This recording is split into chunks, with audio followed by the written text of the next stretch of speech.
Selon une étude récente de PwC, 60% des dirigeants français pensent que leur organisation disparaîtra d'ici 10 ans si leur modèle d'affaires n'évolue pas. Alors, dans un contexte où 6 limites planétaires sur 9 sont déjà dépassées, où 2/3 de la planète pourrait manquer d'eau et où 40% de la population vit sous un régime autoritaire, oui, les entreprises ont un rôle à jouer et leur modèle d'affaires doit nécessairement évoluer pour avoir un véritable impact sur leurs parties prenantes. Au-delà d'être rentables, les leaders de demain sont ces entreprises qui auront su tisser un lien de confiance unique avec leurs parties prenantes. Ce lien, c'est ce qu'on appelle leur capital social. Je suis Nathalie Descoux, fondatrice du cabinet de conseil en stratégie d'avenir Nadvise. Mon rôle, aider les dirigeants et dirigeantes d'entreprises à renforcer durablement leur leadership grâce à l'innovation en modèle d'affaires. Dans ce podcast, je pars à la rencontre de celles et ceux qui, par vision, conviction ou tout simplement pour une question de survie, ont repensé le modèle d'affaires de leur entreprise ou leur industrie pour le rendre plus durable. Quel a été leur détonateur ? Comment ont-ils fait ? Quel impact sur leurs parties prenantes ? Quelle valeur cela a-t-il créé pour l'entreprise ? Ensemble, nous découvrirons les business models du futur et tenterons de vous inspirer pour que vous aussi, vous transformiez votre entreprise, votre marque ou encore votre direction en vue de générer plus de valeur et plus d'impact pour vos parties prenantes. Vous écoutez Capital Social, le podcast qui décrypte les business models du futur. Bienvenue!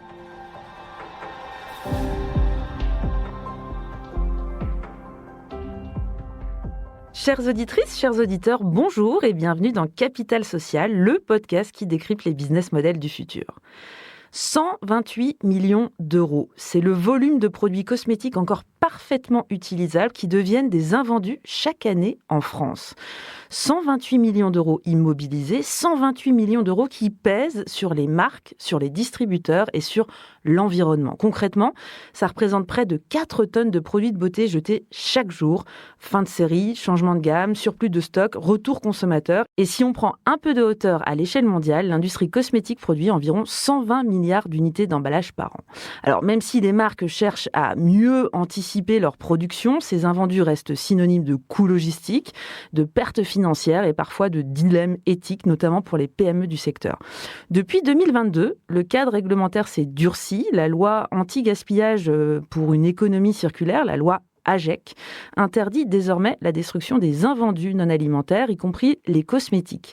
Ils doivent donc être donnés, réemployés ou valorisés. Autrement dit, le contexte change, la pression réglementaire s'intensifie et toute la chaîne de valeur de la beauté est appelée à se transformer. Et là où certains voient une contrainte, eh bien d'autres y voient une opportunité.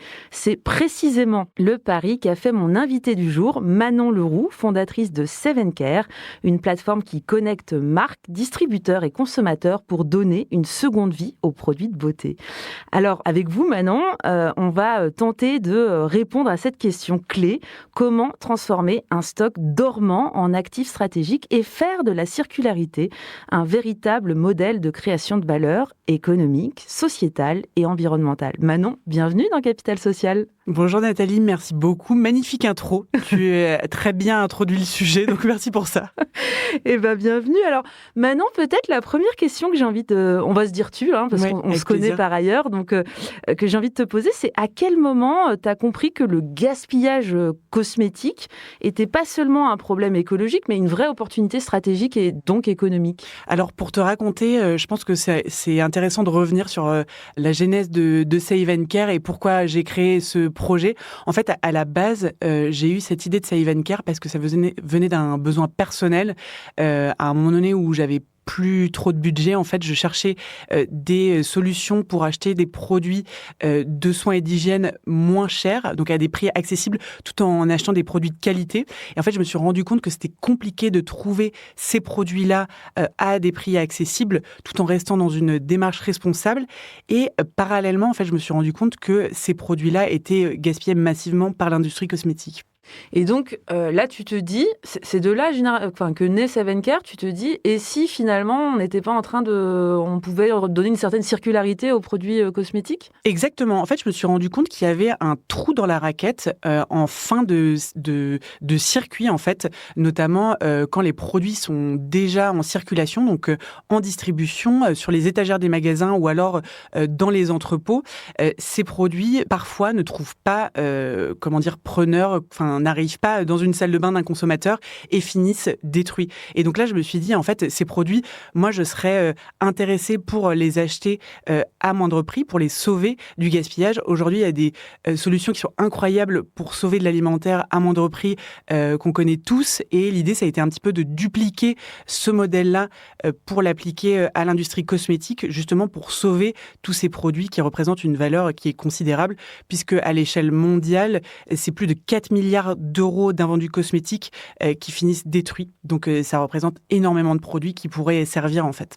Et donc c'est dingue parce que techniquement tu n'étais pas de la cosmétique en fait. C'est quoi d'ailleurs ton parcours en fait? Comment t'en es arrivé justement Alors je viens pas de la cosmétique. Moi j'ai un parcours assez classique. J'ai fait une école de commerce après laquelle j'ai fait un master spécialisé en management des métiers de la mode et du luxe à l'Institut français de la mode. Donc mes études, elles étaient plus tournées vers l'industrie de la mode, bien que l'industrie de la mode et de la beauté sont très liées. La similarité entre toutes mes expériences, ça a été la seconde main et la valorisation de l'existant. Moi, j'ai toujours travaillé pour des projets qui avaient ce cœur stratégique en fait de valorisation de l'existant. Donc, j'ai travaillé pour Celency, qui est une marketplace de mobilier de seconde main. J'ai travaillé aussi pour une chaîne de friperie et donc moi c'est quelque chose que je porte en moi qui fait extrêmement sens dans le fait d'acheter des produits de qualité à des prix qui vont être intéressants. Et puis je pense qu'aujourd'hui on est tous sensibilisés à ces enjeux économiques et environnementaux et du coup c'est ce qui m'a mené en fait à créer Save & Care parce que je pense aussi qu'on a une ère où prendre soin de soi c'est de plus en plus important et du coup il y a quelque chose de très logique dans ce projet.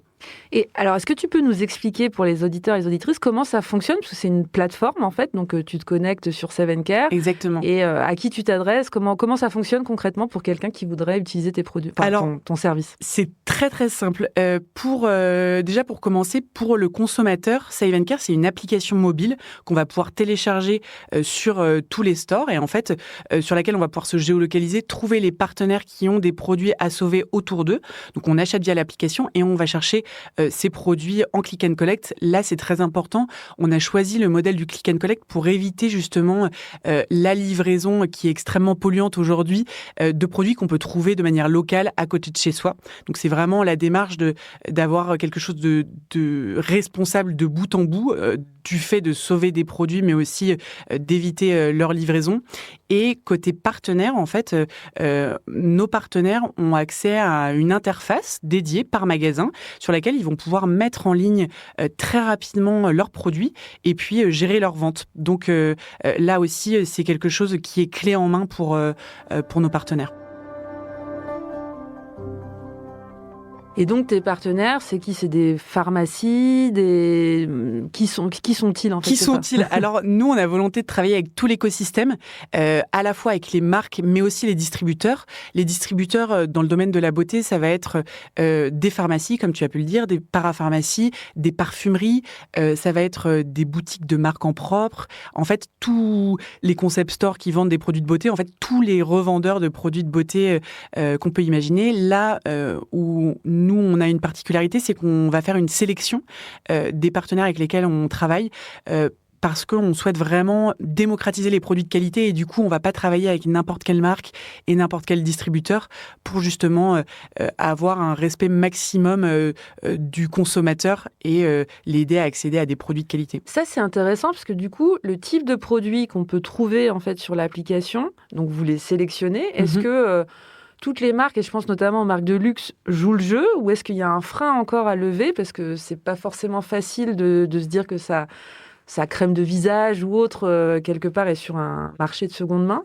En gros, c'est quoi le type de produit que vous distribuez en fait via vos partenaires? Alors, on distribue toutes sortes de produits, en fait, à la fois vraiment purement de la skincare, des produits de soins d'hygiène, du maquillage. Enfin, c'est très, très large. On va jusqu'aux compléments alimentaires. Il faut comprendre que sur Save & Care, il y a toujours une raison pour laquelle le produit est proposé sur la plateforme qui va avoir vocation à le valoriser et éviter qu'il soit détruit. Donc, ça va être un produit qui est en date courte, donc dont la péremption se rapproche, une fin de collection liquéfaction, donc le produit va être mis de côté, écarté et potentiellement finir détruit. Ça va être un surplus de stock, ça va être un produit qui change de gamme ou de packaging. Et donc ça, on va toujours informer le consommateur.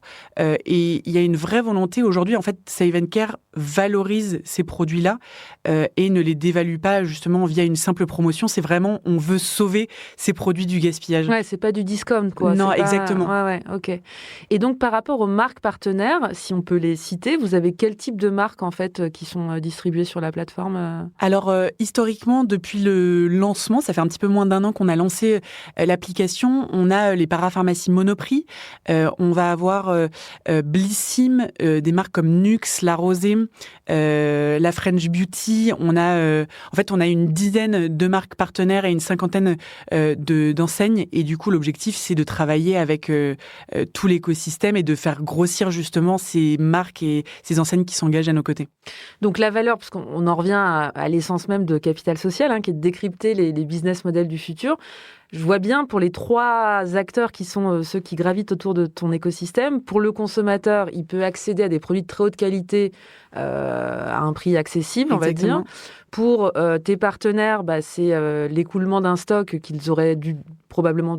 Alors, on ne peut pas le détruire, mais qui serait destiné à autre chose. Alors, malheureusement, il y en a beaucoup aujourd'hui qui le détruisent quand même. Ça reste un petit peu les backstage sombres de l'industrie. Aujourd'hui, la loi AGEC, elle interdit effectivement de détruire des produits qui sont encore consommables, moyennant une amende de 15 000 euros. Dissuasif ou pas, certaines marques le font encore, exactement. Aujourd'hui, nous, on a vraiment volonté à accompagner justement les acteurs via une solution qui est gagnante pour tous et vraiment vertueuse et qui va pouvoir valoriser en fait de manière très concrète les engagements des acteurs auprès des consommateurs.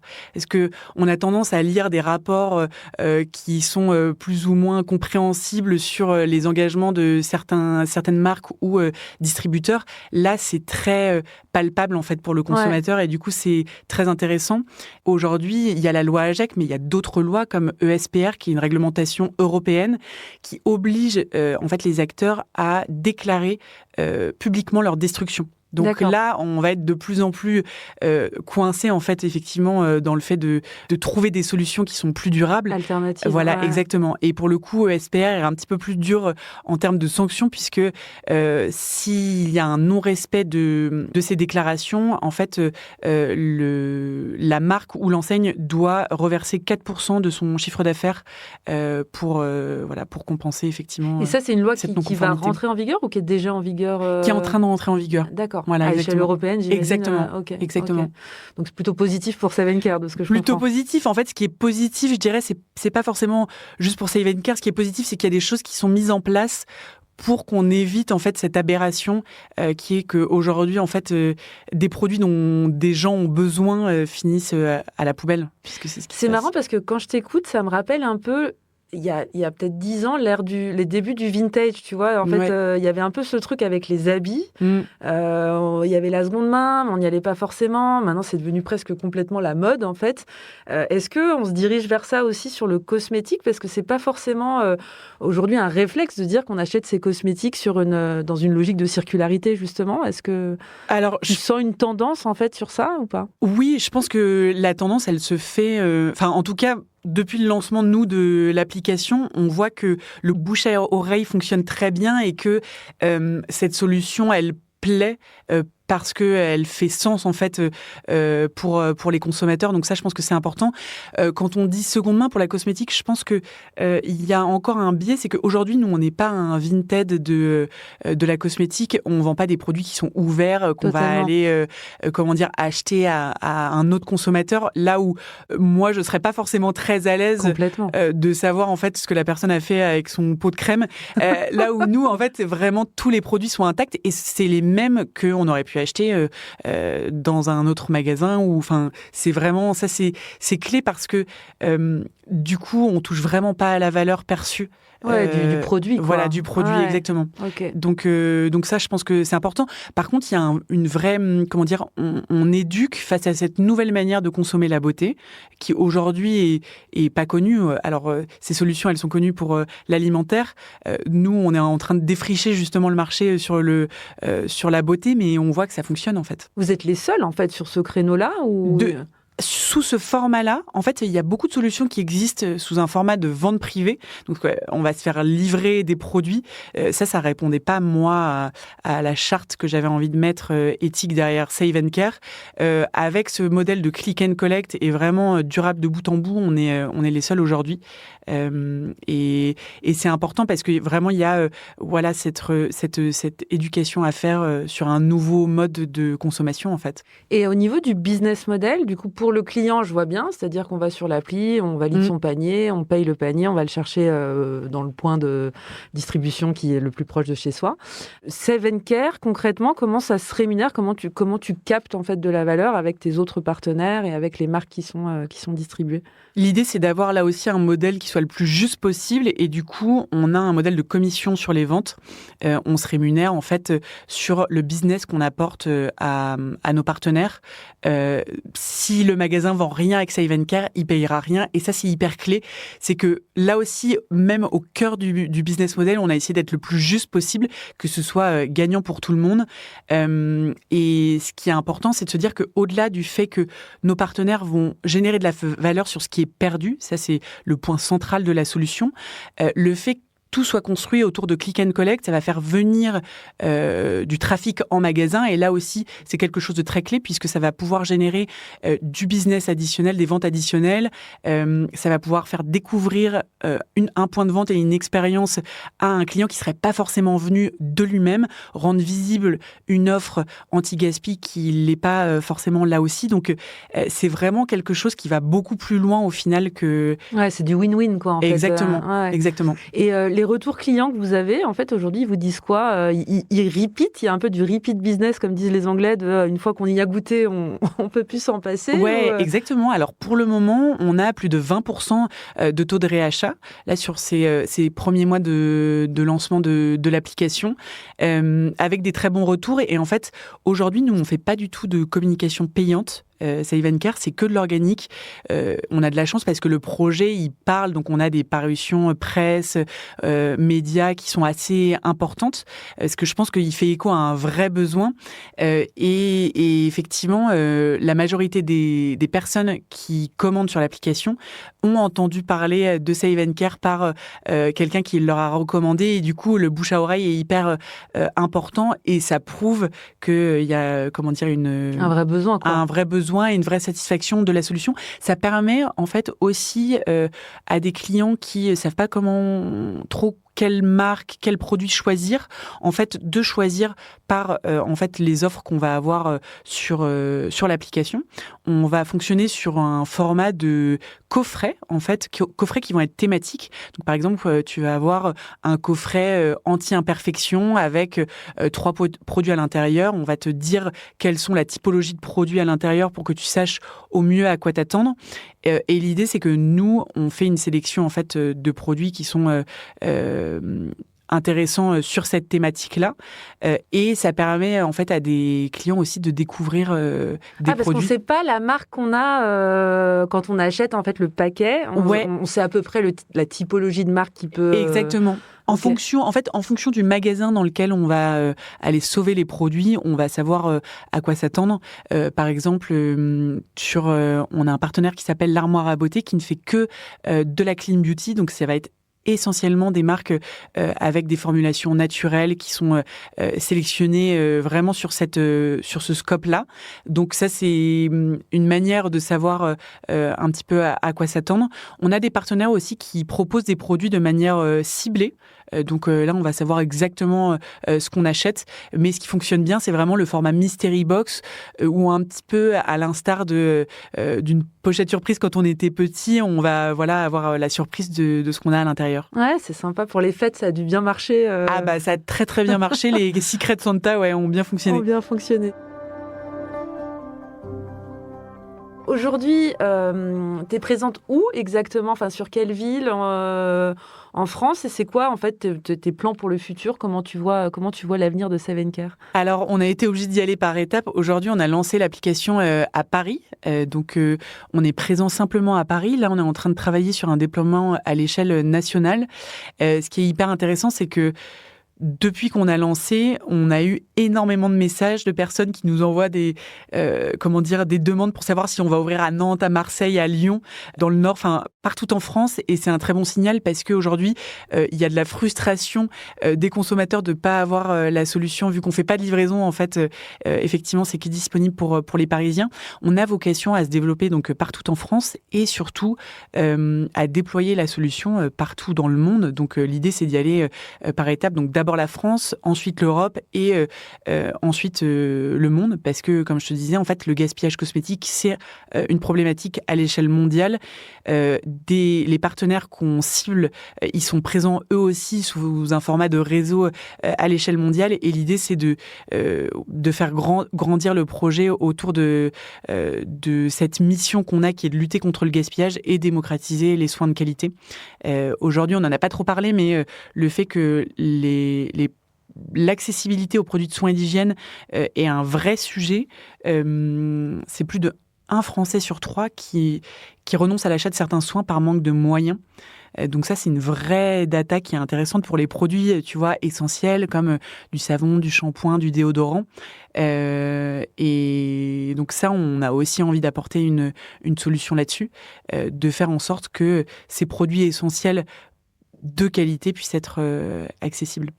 Et pour les marques en fait que tu distribues, elles te disent quoi en fait le retour? Elles sont capables de se dire ça me permet de toucher un nouveau pan de ma cible, ou justement une cible que j'avais pas forcément dans mon giron, ou Complètement. Ah mais t'as très bien résumé la chose, c'est que aujourd'hui Save & Care, c'est une vraie solution. Donc on en a parlé de profitabilité, d'engagement, mais aussi d'acquisition. Parce que ça va permettre d'aller chercher des consommateurs qui n'auraient pas forcément eu le budget ou l'idée ou l'intention d'acheter ce produit-là faute de budget, et qui potentiellement en fait vont rentrer dans la marque via cette démarche de Save & Care. Et puis, en fait, je pense qu'aujourd'hui, on est aussi un petit peu noyé dans énormément de marques, de propositions de produits. Et du coup, nous, notre proposition, c'est d'accéder à ces produits à moindre prix, avec justement cet aspect sélectivité des partenaires. Mais effectivement, pour nos partenaires, ça permet de toucher une cible qui n'est pas son consommateur de base. Et là, c'est hyper intéressant parce que Save & Care va pas être un danger de cannibalisation en fait d'une cible qui est déjà la cible des marques, mais justement d'aller chercher au-delà. En fait, c'est intéressant parce que quand on t'écoute, on sent que tu sauves quelque part le pouvoir d'achat et tu sauves le produit. Tu l'as très bien dit, on sauve les produits qui seraient à travers le premium. Et ça, je trouve ça vachement malin parce que tu utilises en fait la premiumness d'un produit pour finalement aller sauver un marché, quoi. Enfin, je trouve ça assez intéressant par rapport à la promesse de justement ne pas être une place de discount. Exactement. Et avoir une vision très haut de gamme en fait de ce qu'on propose. Absolument. Et pour rebondir sur ton point, c'est l'idée, c'est de pas alimenter le problème. Et souvent, on m'a dit, est-ce que Save & Care, c'est pas une manière de contourner le problème sans vraiment le résoudre et quelque part de l'alimenter? Si demain, les marques et les distributeurs ont vraiment une solution qui roule pour écouler tous ces produits-là, est-ce que ça va pas leur permettre de se dire, en fait, on va pas plus s'engager? C'est pas du tout le point. Je pense que c'est pas la bonne manière de l'appréhender. Nous, aujourd'hui, justement, notre sélectivité, elle permet de ne pas alimenter la fast beauty, qui fonctionne comme la fast fashion et qui est un petit peu créer des collections très rapides pour répondre à des tendances et qui vont être prêtes à jeter, qui ne sont pas du tout des produits de qualité. Nous, ça, on n'en a pas sur Save & Care et on n'a pas vocation à travailler avec ces acteurs et avec ces marques-là, justement parce que c'est ça qui alimente cette problématique de gaspillage d'une manière qui n'est pas productive et qui n'est pas neutre.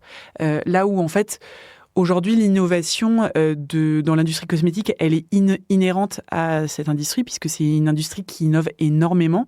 Et c'est une bonne chose. Je pense que ça, on ne peut pas le contredire. Simplement, nous, notre point de vue, c'est de se dire, la problématique, c'est la gestion des produits qui sont existants.